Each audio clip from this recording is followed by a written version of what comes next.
Hi guys, welcome to my YouTube channel. My name is Oluwakemisola. I am a China sourcing and procurement agent. This video today, I'm going to be sharing tips with you to know genuine suppliers when dealing with suppliers on the Chinese platforms. When I talk about Chinese platform, I'm talking about Alibaba, 1688, Taobao, or even Pindodo, or any of the Chinese websites at all. Looking out for these tips is going to help you know if this is the kind of supplier you can work with and if your money is safe with them. So guys, without further ado, let's get right into the video. As a business owner, China is one of those countries that you can import goods from at very cheap rates and take it to your country to sell for good profit. And one thing I love about importing from China is that they are so organized. There are different websites where you can meet manufacturers and suppliers, big distributors of goods and some services as well. Let me tell you something. All of these platforms are organized and most of the time they have secured means of paying your supplier. However, not everybody on this platform are really there for business. Some are just there to scam others. This is why I'm making this video, to enlighten people who wants to go into China importation. So you check out for these things so you don't fall for the scam. And forward, I would like to say this: because the suppliers tick one of these boxes does not mean they are genuine. That is it. So you need to look out for 2-3 points so as to know that, okay, to be sure that this person really means business. So number one is checking out for the verification tag. If you're buying on Alibaba, this is what the verification tags look like, and I'm going to be putting a picture on the screen so you can check out for that whenever you're buying from a supplier. Number two, when you're doing business with a supplier on any of the Chinese platform, be it Alibaba, 1688, Taobao, Pindodo, just check out for how many years they've been in business. Like, this is a very big deal. You don't want to be doing business with suppliers that are just maybe 2-3 months on the platform. It is risky at times, and reason is these suppliers does not have the track record. I'm assuming that anybody watching this video should want to import from China. That means you're probably not a Chinese citizen, you don't stay in China, so you don't know these people. You're meeting them online, so you need to be on guard. That, sincerely, that is what it is. You need to be on guard so you don't get swindled. So doing business with suppliers that are just like 1 month, 6 months on the platform is not guaranteed. So whenever I'm buying from a supplier, usually I look out for 2 years, 3 years and above, so that I can be sure that this person has stayed longer on the platform.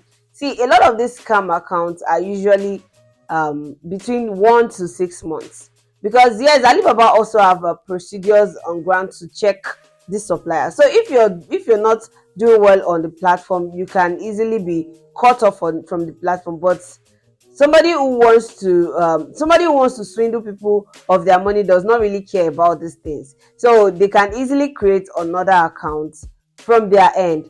That means they will continue swindling people. But then somebody who is really into business will want to keep the reputation of their business and also build track record over time. And I've used this tip and I've never had a case of money gotten missing or a supplier not delivering my goods. When they don't deliver, I ask for a refund. So number three, I think we should be on number three now. Number three is check out for reviews. And when I say review, I mean both product review and store reviews. You see, there are some suppliers that have really good product, but they have a nasty attitude. And you don't want to work with such kind of supplier. They can frustrate you. Seriously, you don't want to meet that kind of person. They can frustrate you. I say store reviews because some products are relatively new, and because it is new, the suppliers does not have a review on that product. But when you check the store review and you see that this supplier is known for delivering exactly what they promised, then you can be rest assured that, okay, what I'm buying is exactly what I will be getting. Number four, check out supplier's response. You see, as simple as this is, it can frustrate your order a lot of the time.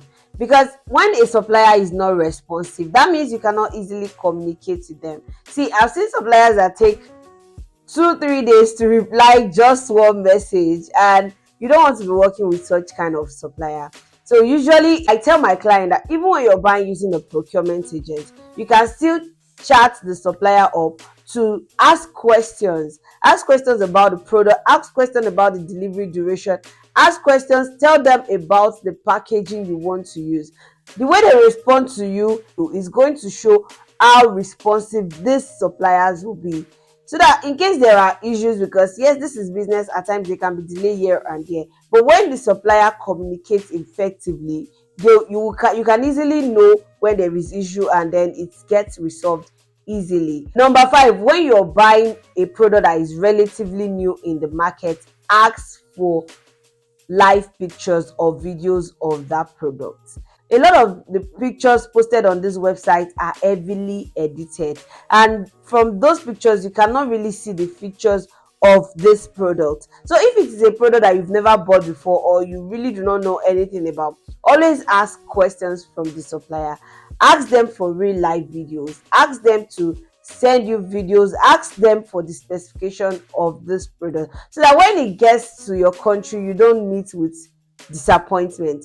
When you ask questions, like when you ask questions from this supplier, you'll be able to know, okay, this is what I'm expecting, this is what I should get after buying this product. See, I see a lot of people just go on the website and buy products.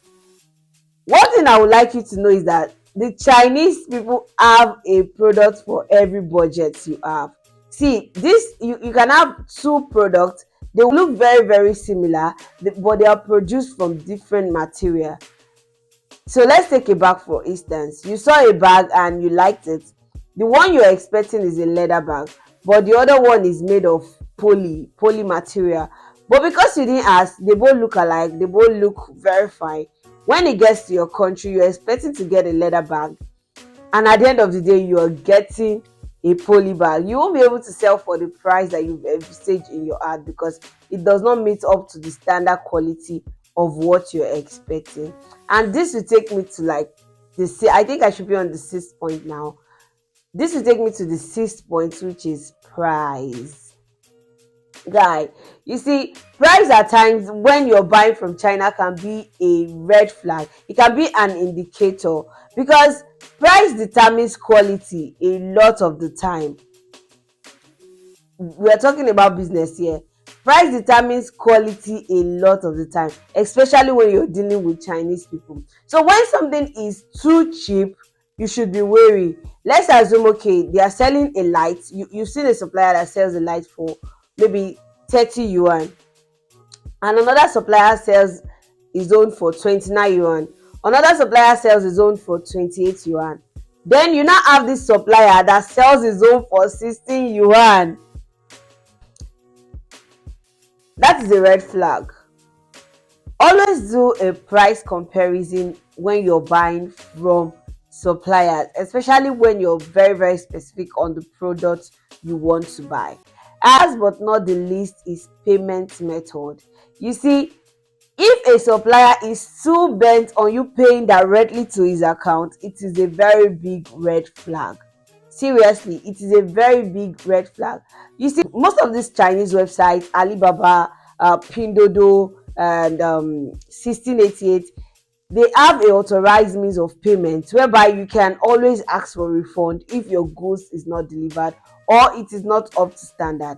But in a case where you're paying directly to a supplier's bank account or Alipay, you would not be able to ask for a refund if the deal goes south. So this is why I advise anybody, especially when you're dealing with new suppliers, like you've not really done business with them before, or you are feeling anything fishy, you don't really trust the supplier, pay on the app. And always keep your conversation in the app, so that you can always have evidence when asking for a refund. As simple as these tips look, they are very very important when buying from China, so as to ensure that you don't get what I ordered versus what I got. So as simple as these tips are, They can help you ensure that you don't fall in the situation of what I ordered versus what I got, as well as you don't fall into the hands of fake or scam suppliers. So guys, if you're still watching till this point, then you should consider subscribing to my channel. If you find value in this video, do well to give it a thumbs up. If you need help buying anything from China, or you want to manufacture anything from China, all you need to do is send me a message on WhatsApp, and see you in my next video. Bye.